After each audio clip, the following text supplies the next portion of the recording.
saya memahami bahwa perumahan itu bukan kepentingan umum. Karena konstruksinya adalah bisnis to bisnis.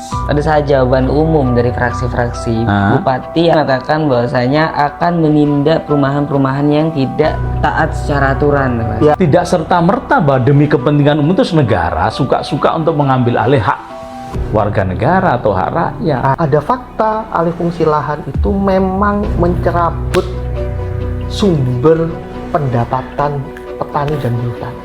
Ya kalau begitu kita kan semakin memarginalkan petani. Kepada Kepolisian Republik Indonesia, Kejaksaan Republik Indonesia dan KPK, tolong tindak tegas pelanggar Undang-Undang 41 2009.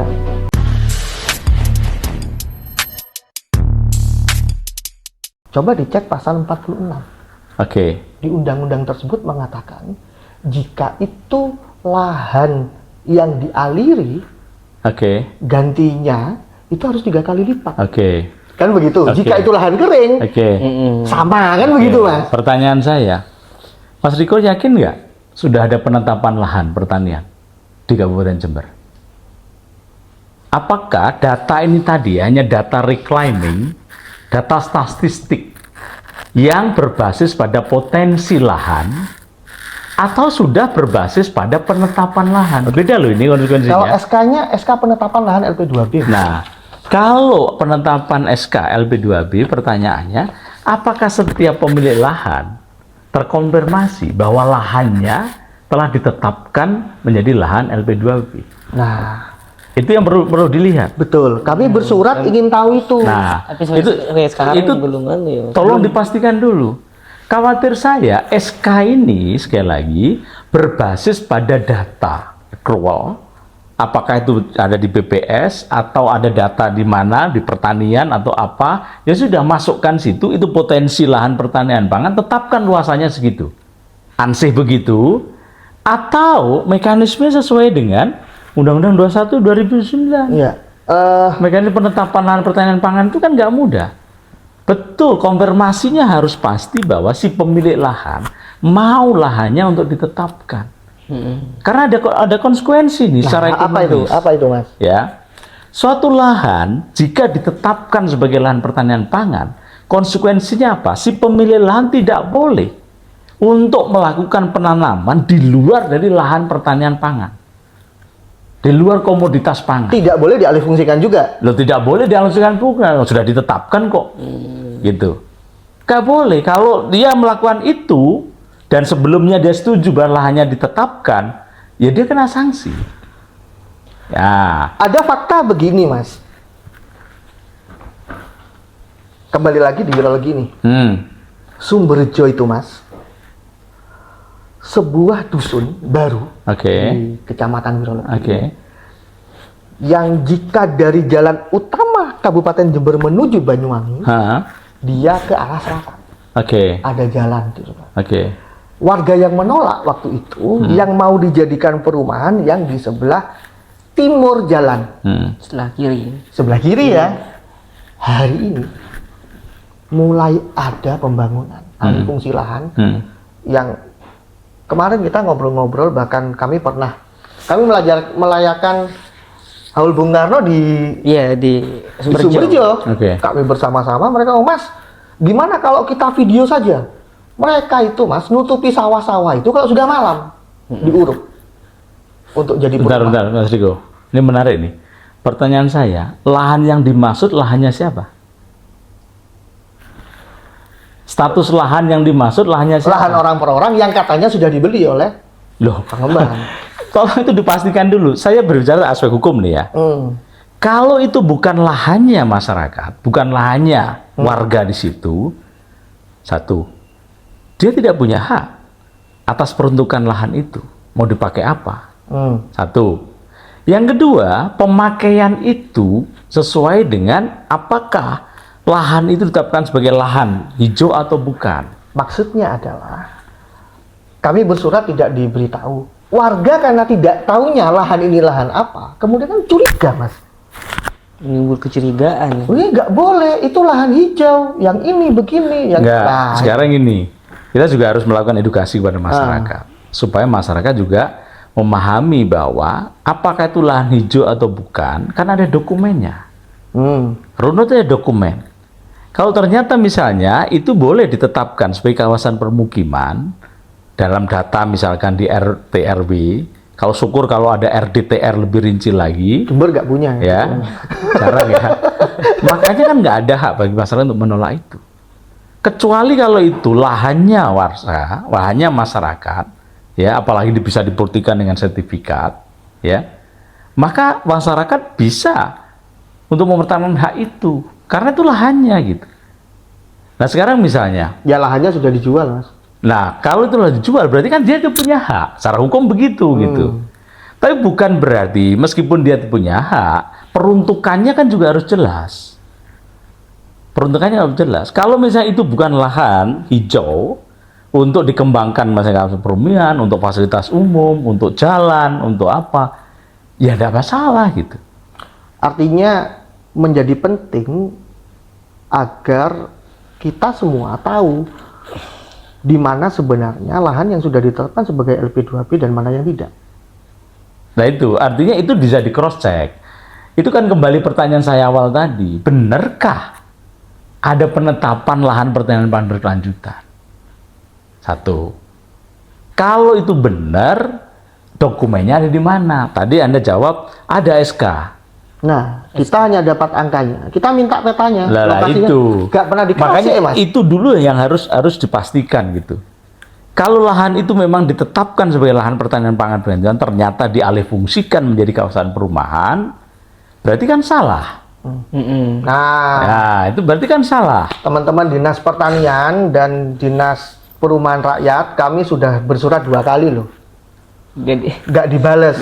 Nah, mudah-mudahan supaya nggak berantem begini, tolong dong jelasin. Harusnya buka data, semua. betul.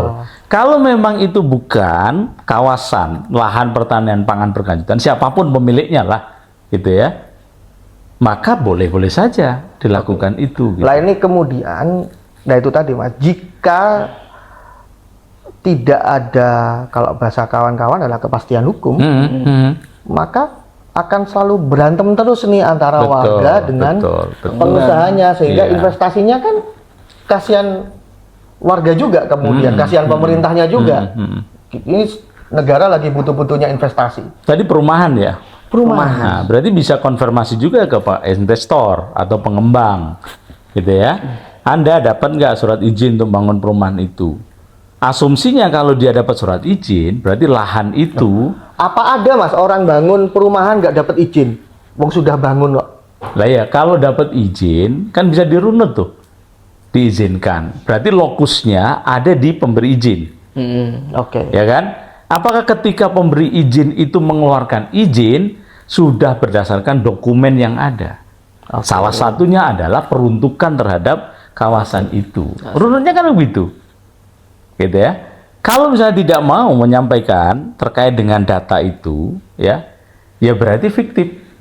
Kita bisa katakan begitu. Kemarin sempat ngobrol juga dengan beberapa teman-teman dari Komisi B. Saya sempat tanya, pernah nggak diminta? Kalau tidak di podcast kita disampaikan tuh. Disampaikan sama Mas. Pernah, tapi anggota DPR aja nggak dapat, Mas, apalagi kita.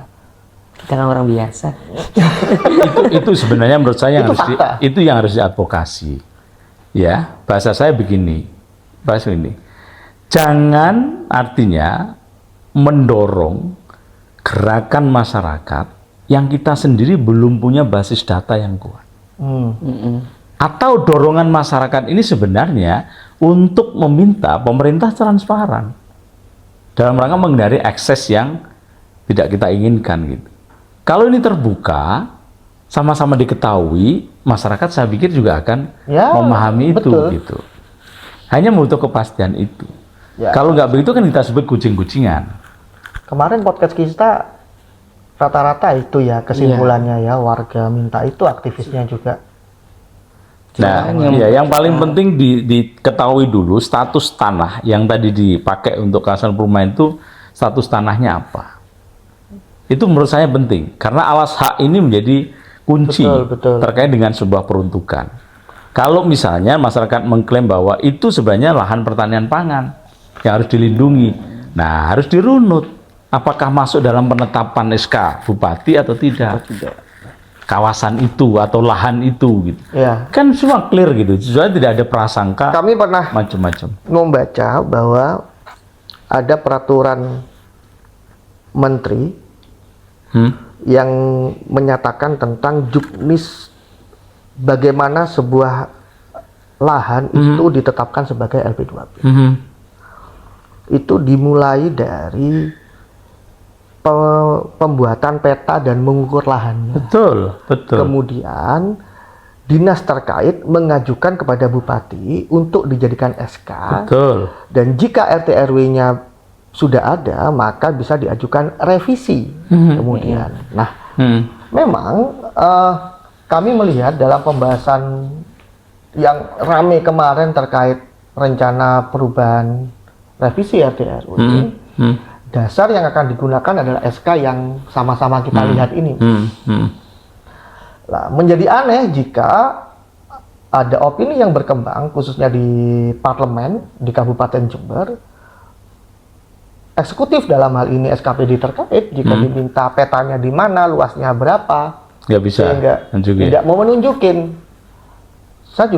Kami juga recheck, apakah kemudian aturan ini menjadi data yang dikecualikan, kan begitu. Kami coba buka, ternyata tidak juga. Tidak. Selama itu materi peraturan, ya, itu adalah data publik. Seorang bisa untuk mengakses itu.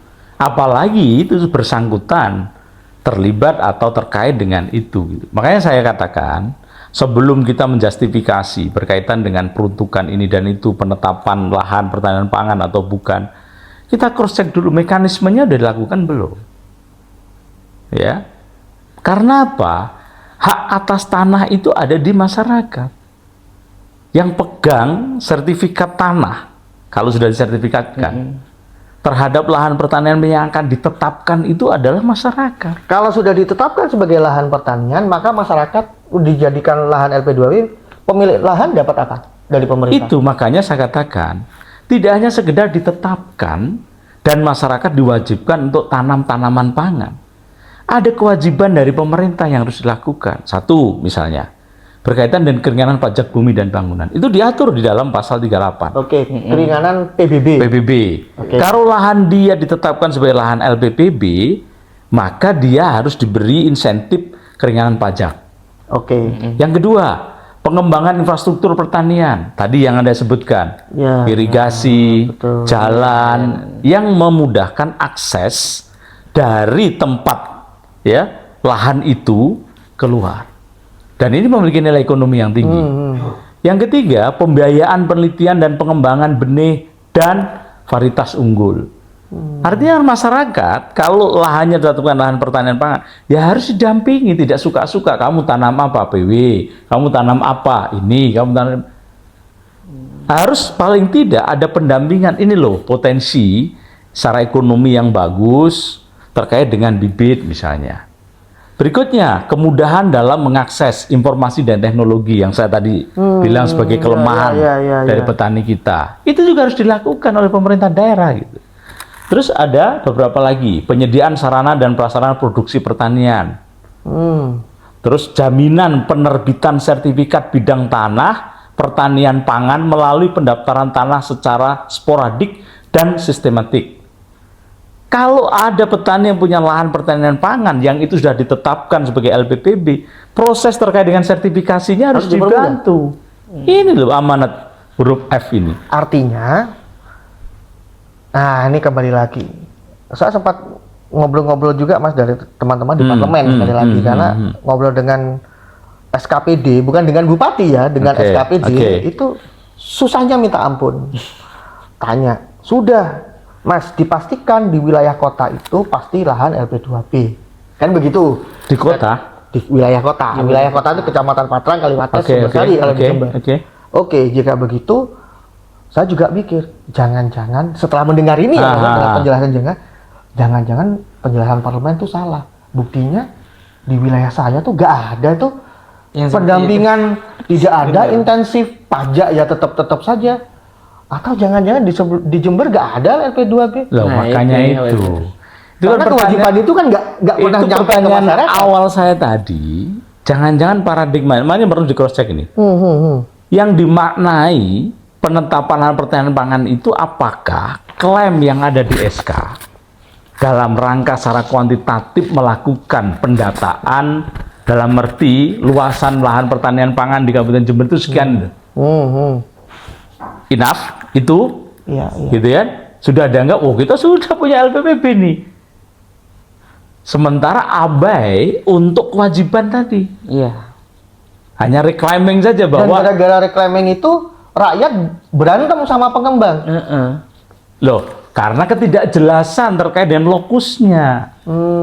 Mana sebenarnya lahan yang ditetapkan sebagai LPPB itu mana? Tadi kan ada prasyarat yang harus diukur. Betul. Yang punya juga setuju. Karena kaitannya tadi insentif disinsentif tadi itu. Lah kalau tidak jelas objeknya, bagaimana insentif disinsentif itu mau diterapkan? Lahanmu berapa hektar yang ditetapkan LPPB? Nggak tahu, Pak. Loh gimana pemerintah mau memberikan insentif? Dan bagaimana pemerintah mau memberikan disinsentif ketika itu ditetapkan ternyata bukan lahannya? Subscribe. Gitu kan? Nah, berikutnya pasal 39 nih. Pemerintah dapat memberikan insentif dalam bentuk pengalokasian anggaran secara khusus atau bentuk lainnya kepada pemerintah daerah, provinsi, pemerintah daerah kabupaten sesuai dengan ketentuan peraturan undang-undangan. Bayangkan, jadi ada dari pusat, provinsi maupun kabupaten terkait dengan peruntukan ini. Nah, terus tadi pemberian yang pasal 37 tadi dan pasal 38 ya, itu mempertimbangkan apa insentif itu? Jenis lahan pertanian berkelanjutan atau bukan? Kesuburan tanahnya, luas tanahnya, luas tanamannya, ada tidaknya irigasi, tingkat fragmentasinya, produktivitasnya, lokasinya, kolektivitas usaha pertaniannya, praktek usaha tani yang ramah lingkungan atau tidak. Jadi ada prasyarat-prasyarat. Ini sama dengan gini ya Mas ya. Kalau orang tua ngomong sama laki-laki yang mendekati anaknya, kon ojo wani ngerabi tok, ya. yo tanggung jawab kok. Kan sama dengan itu ya. Nah, jadi kecenderungan kenapa Undang-Undang 41 2009 ini tidak terlalu menarik bagi pemerintah daerah? Ya karena ada insentifnya tadi. Itu sudah saya mitigasi kalau berkaitan dengan itu. Kenapa kita punya potensi daerah area-area pertanian, tanaman pangan, tapi tidak pernah serius untuk menetapkan kebijakan ini? Ya karena memang insentifnya nggak akan dikeluarin. Tapi faktanya SK-nya keluar. Mas. Lah, SK keluar tapi hanya sekedar tadi yang saya sampaikan. Jangan-jangan, saya bukan suudon. Betul. Jangan-jangan ini hanya sebagai sebuah data. Ya, reclaiming untuk mengatakan bahwa kami sudah punya loh lahan pertanian berkelanjutan sekian Faktualnya hektar. ya. Tapi pertanyaan berikutnya yang belum dijawab adalah ketika Anda punya lahan segitu, apa yang Anda lakukan? Betul. Pemerintah nih. Kabupaten Jember lah, Kabupaten karena nggak Jember ada lah, ini ya. ya. Apa yang sudah Anda lakukan?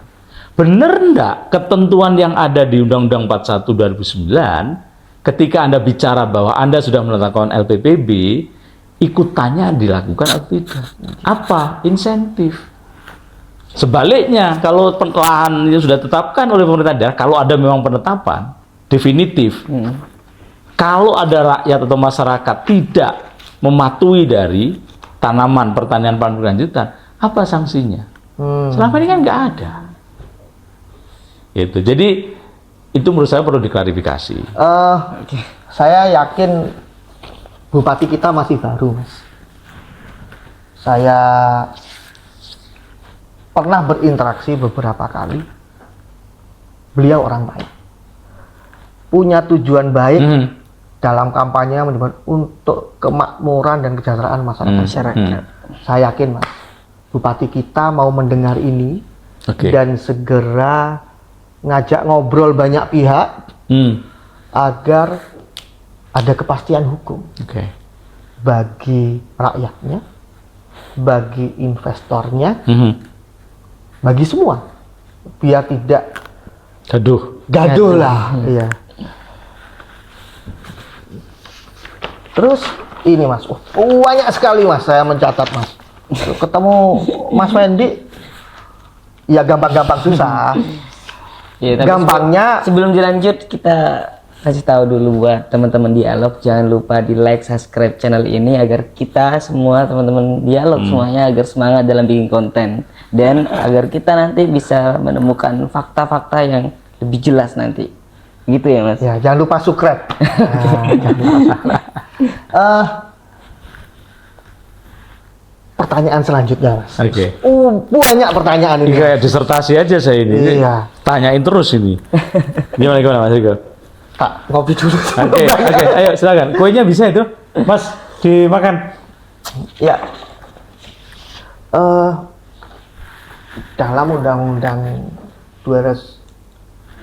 41 2009, pasal 41 mengatakan bahwa lahan LP2B itu boleh dialihfungsikan asal digunakan untuk kepentingan umum. Oke. Iya. Oke.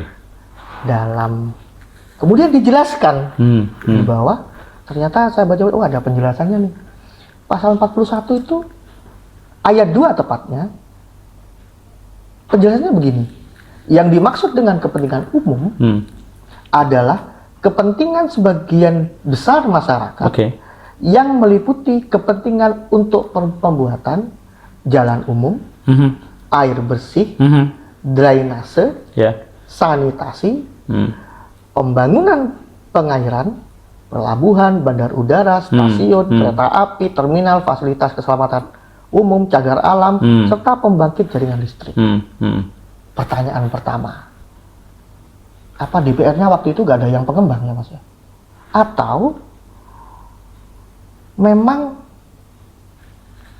tadi ini Sofyan ngomong sama saya, Mas, jangan-jangan adanya undang-undang ini gimana Sofyan? Nggak bisa beli rumah. Beli rumah kan sebagai anak muda yang pengen beli rumah gitu.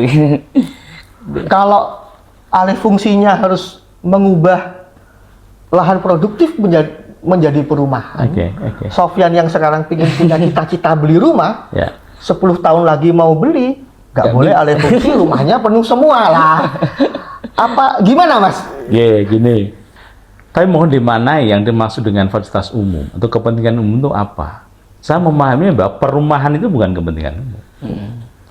Karena konstruksinya adalah bisnis to bisnis. Coba Anda lihat saja.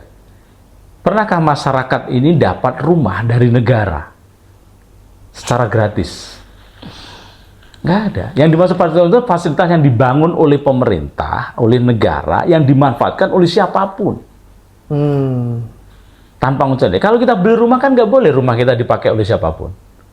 Iya. Itu. Dan ketika kita berkeinginan untuk mendapatkan rumah, dan itu rumah yang dibangun oleh developer, oleh investor, yaitu private to private.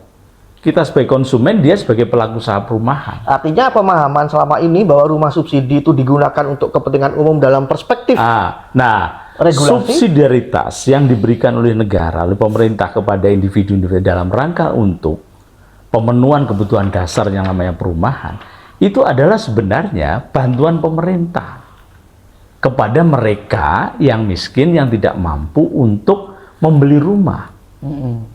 Jadi sebenarnya ini insentif pemerintah kepada masyarakat miskin untuk memiliki rumah. Tapi kan bukan terus semuanya diberikan oleh pemerintah. Ya, makanya ada namanya subsidi, rumah subsidi. Dengan disubsidi, apakah investor, developer nggak dapat keuntungan? Dapat. Justru berbondong-bondong sekarang developer mencari perumahan yang bersubsidi karena dijamin pemerintah. Gitu. Tapi konsumen, ya, pembeli rumah kan juga tentu harus membeli. Ya. Nah, terus kalau di situ logika sebagai kepentingan umumnya ada di mana? Gitu. Ya, artinya memang kalau perumahan adalah bisnis to bisnis. Bisnis to bisnis. Corporate terhadap ya ruang private ya, Mas, ya. Kecuali yang Anda sebutkan tadi. Misalkan ya, pembangunan sekolah, misalnya, pembangunan jembatan, pembangunan dam atau waduk, ya, pembangunan jaringan listrik dan sebagainya. Itu betul, dan itu pun tidak serta-merta bahwa demi kepentingan umum terus negara suka-suka untuk mengambil alih hak warga negara atau hak rakyat. Sofyan dari tadi nih mau tanya, nggak boleh. Ngomong nggak jadi. Tetap harus dihargai Jawab nih. semua, Mas. Ya. Sesuai dengan Praisel. Ya. Jadi ada makanya ganti rugi itu sebenarnya konotasi yang negatif. Saya lebihnya ganti untung. Ganti lah. untung ya. Gitu. Oh iya. Sofyan mungkin ada yang mau ditanya. Kemarin itu pada saat apa ya, paripurna ya. Paripurna.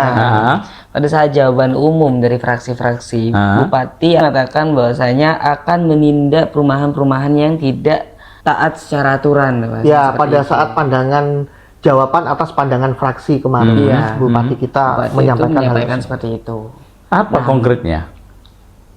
Ya masih akan. Kalau misalnya ada developer misalnya membangun perumahan, ternyata tanpa izin tetap membangun, gitu ya. Iya. Sementara kawasannya adalah kawasan hijau misalnya. Ya, memang harus ditindak, gitu ya. Karena itu kan ilegal jadinya. Ya tanpa memang sudah izin. jadi kewajibannya. Iya, artinya pemerintah daerah menegakkan aturan kan. Kalau itu lahan hijau ya jangan diterobos. Mas, Jadi lahan perumahan. apakah lahan hijau itu serta-merta adalah lahan LP2B? Tidak. Tidak. Lahan hijau itu artinya dalam rangka untuk konservasi.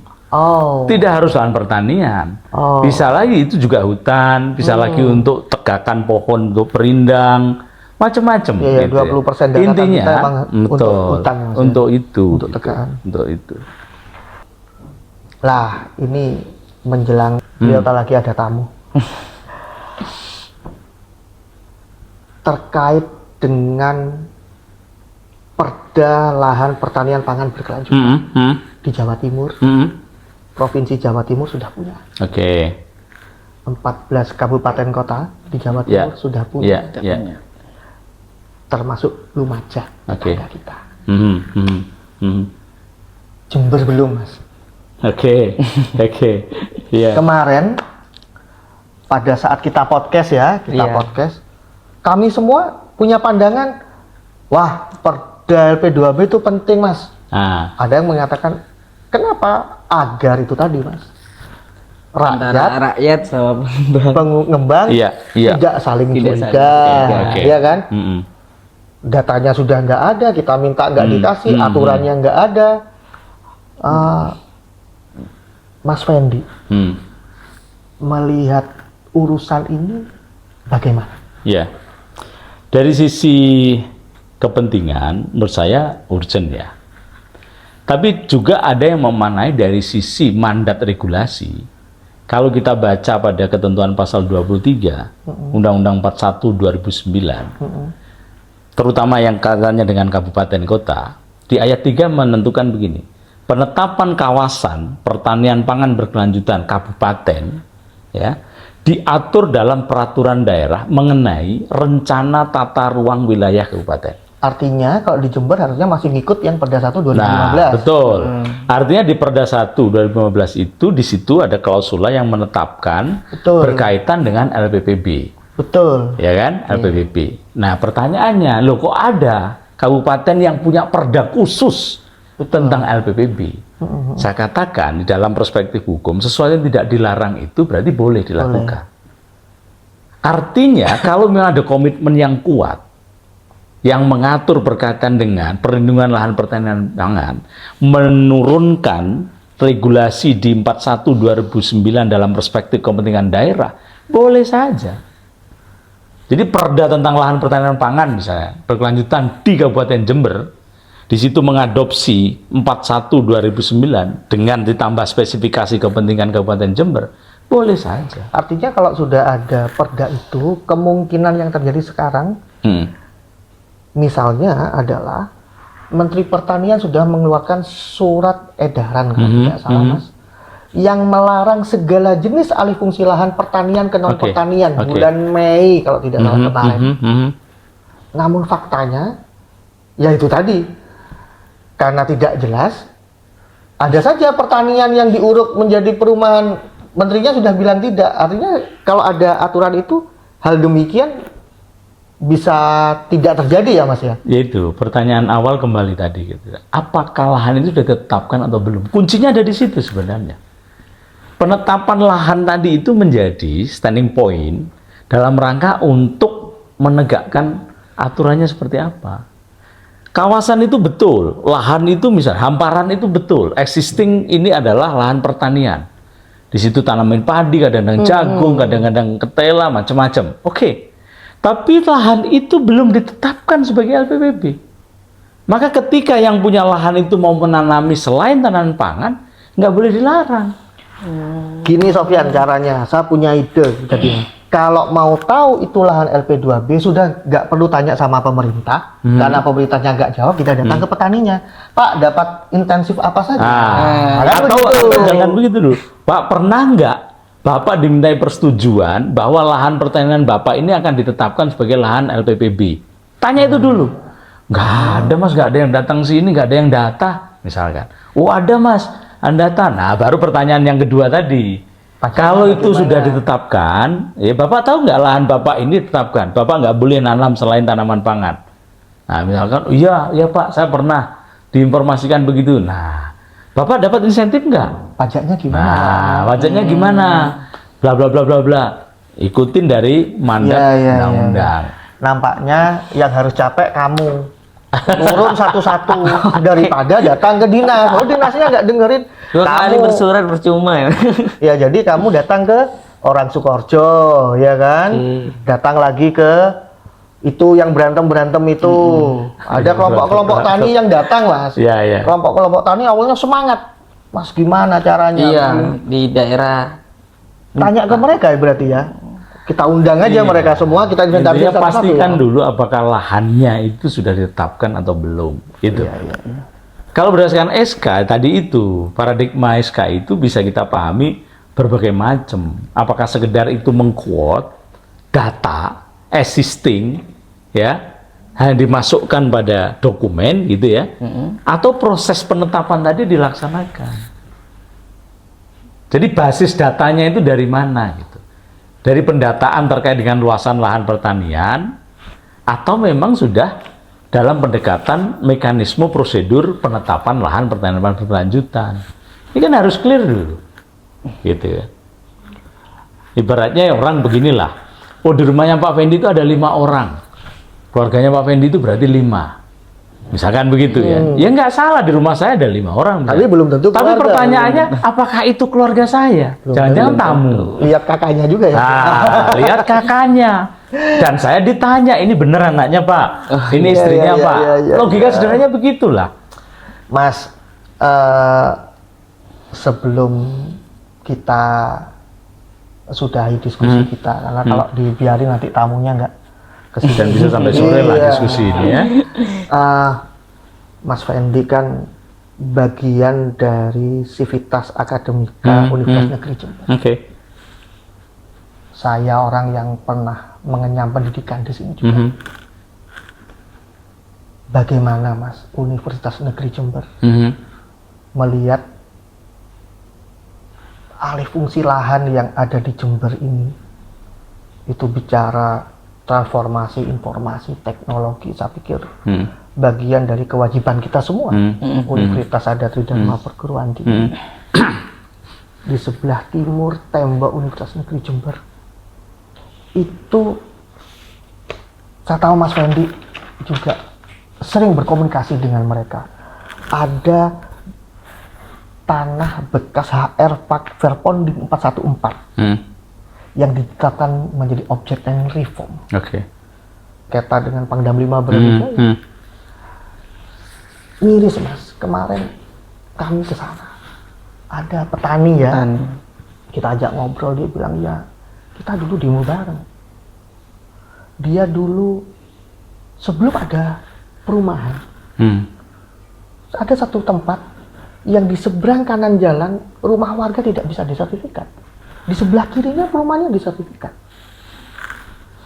Ada alih fungsi lahan di sana. Kami mengetahui bahwa ini objek sengketa nih.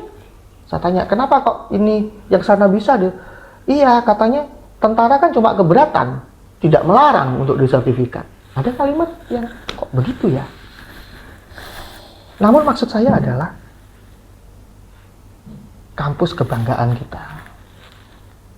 apa yang dilakukan kemudian?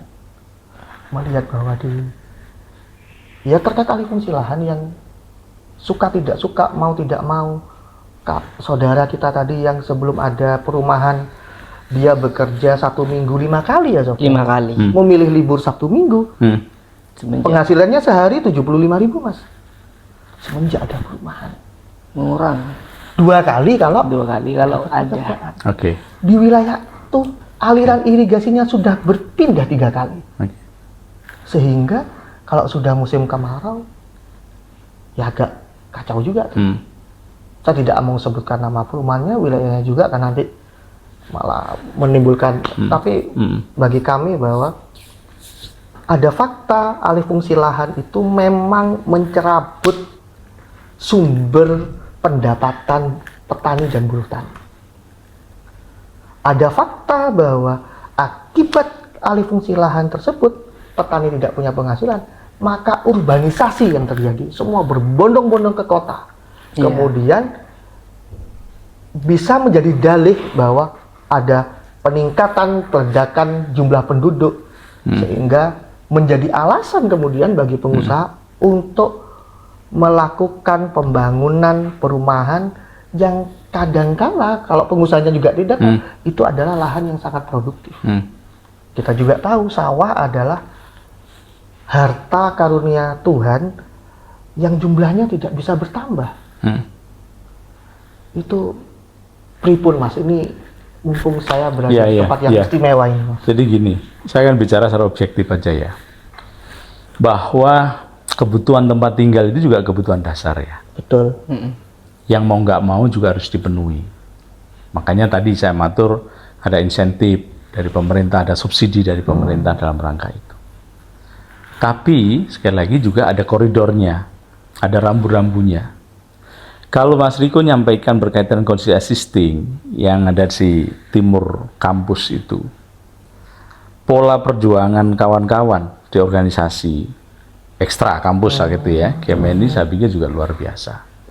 Nyatanya juga ada yang sudah bisa mensertifikasi atas tanah yang dulunya tidak bisa untuk diklaim sebagai hak gitu ya. Bagi saya itu bagian dari kontribusi gerakan kawan-kawan. Saya tidak mengatasnamakan lembaga UNED, tapi ini adalah juga bagian dari Sivitas Akademika UNED yang respon terhadap hal tersebut, termasuk Jenggawa gitu ya.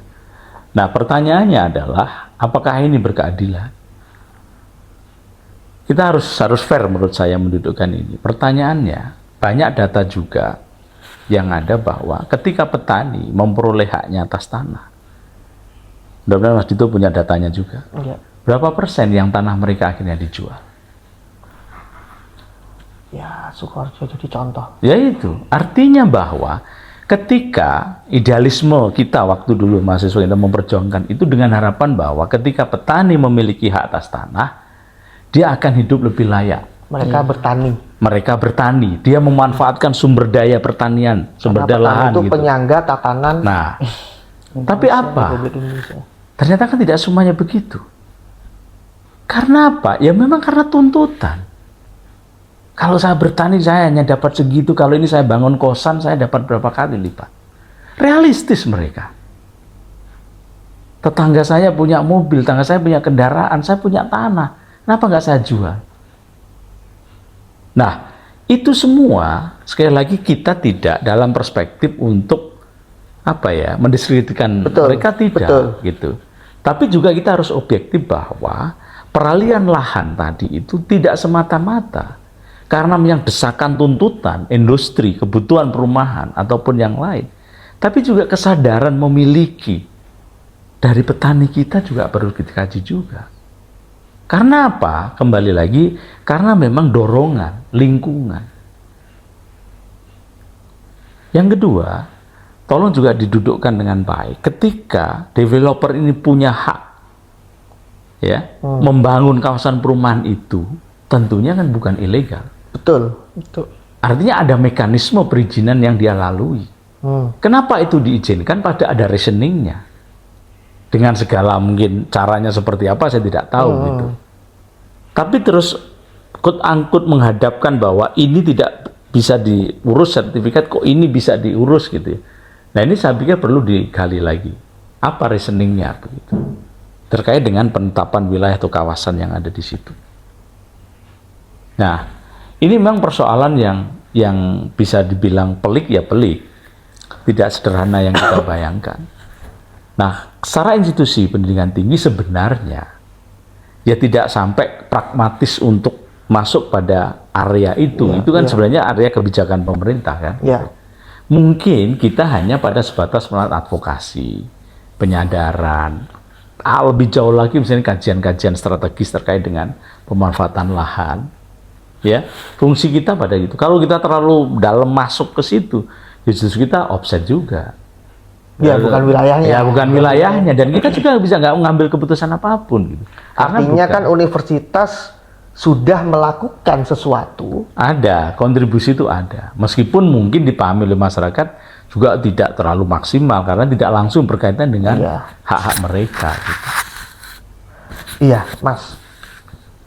Closing statement dari Mas Fendi melihat diskusi kita tadi, yang pertama yang saya tangkap adalah bahwa Undang-Undang 41 2009 itu memiliki tujuan yang baik untuk mewujudkan kedaulatan pangan, meningkatkan kesejahteraan petani dan buruh tani khususnya, dan mengatur, saya melihat agar investasi dan pertanian tidak bertabrakan. Ya, saya melihatnya itu. Jember tadi kita diskusikan bersama bahwa Mas Fendi pun bahkan mengatakan pernah memitigasi langsung pentingnya peraturan daerah tentang pelindungan lahan pertanian berkelanjutan agar itu tadi pertanyaan seperti yang saya sampaikan yang menyatakan loh ini boleh ini tidak, pernyataan dari warga dan dari petani tidak hanya di Sumberjo, di banyak tempat bahwa itu kok dibangun wong itu sawah, harusnya kan tidak boleh. Itu closing statement dan pesan khususnya untuk pemerintah Kabupaten Jember yang sama-sama kita cintai, Mas. Monggo. Jadi saya berawal dari begini. Kebutuhan lahan untuk sektor pertanian, yes. Karena ini sumber daya yang tidak bisa digantikan. Ya kan? Dalam pengertian bahwa tidak mungkin kita akan beralih konsumsi ya untuk hal yang lain. Maka sumbernya kan harus dipertahankan. Logikanya begitu ya. Betul. Tapi tidak titik nih. Juga harus kita lihat terkait dengan nilai keekonomiannya. Jangan kita juga menjerumuskan masyarakat. Lahannya wajib untuk kita tetapkan LPPB, tapi masyarakat selalu dirugikan. Tidak ada insentif. Ya, nilai komoditas pertanian juga begitu-begitu saja. Lebih banyak dimainkan oleh perantara-perantara. Gitu ya. Nah, kalau begitu kita kan semakin memarginalkan petani. Sementara pemerintah bisa mengklaim berkaitan dengan program LPPB berjalan dengan baik. Betul. Kan nggak fair juga kalau begitu.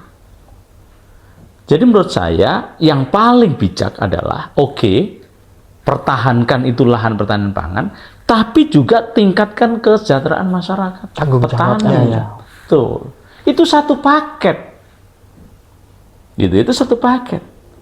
Sekarang mana orang mau bertani kalau komoditas pertaniannya dihargai rendah? Tanpa ada regulasi ini, tanpa ada pertanian lahan, kalau komoditas pertanian itu harganya bagus, mensejahterakan masyarakat, masyarakat dengan sendirinya akan mempertahankan lahannya. Ya. Itu logika sederhana yang kita bangun. Karena komoditas pertanian itu tidak mensejahterakan secara keseluruhan, nilai ekonominya tidak terlalu tinggi, makanya diikuti dengan insentif tadi. Supaya apa? Menarik.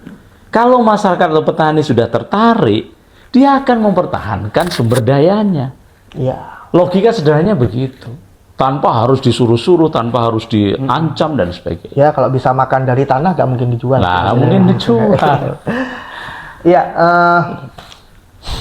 Jadi tinggi. kawan dialog, Kita merdeka sudah 80 tahun.